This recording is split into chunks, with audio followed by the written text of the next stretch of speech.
பஞ்சு முறுக்கு மந்த்ரா கடலை எண்ணெயில நானே பண்ணுது ஒரு சேலஞ்ச். உங்களால இந்த மாதிரி முறுக்கு செய்ய முடியுமா? மந்த்ரா கடலை எண்ணெயில முறுக்கு செஞ்சு பாருங்க. ஓகே. சாணக்கியாவின் அதிரடி நிகழ்ச்சி உறைவீச்சு. இந்திய பொருளாதாரம் தானாக வளர்ந்ததா, அரசின் முயற்சியா? டாக்டர் ஆர் வைத்தியநாதன் முழங்குகிறார். ஜூலை 20 சனிக்கிழமை இரவு சரியாக 7 மணிக்கு சர்தார் வல்லபாய் பட்டேல் ஆடிட்டோரியம், பீலமேடு, கோயம்புத்தூர்.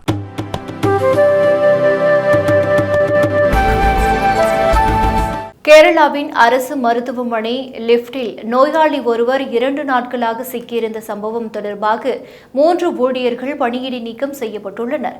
கேரள மாநிலம் திருவனந்தபுரம் இந்திய கம்யூனிஸ்ட் கட்சியின் செயலாளரான ரவீந்திரன் நாயன் என்பவர் மருத்துவ பரிசோதனைக்காக கடந்த சனிக்கிழமை திருவனந்தபுரம் அரசு மருத்துவக் கல்லூரி மருத்துவமனைக்கு சென்றுள்ளார்.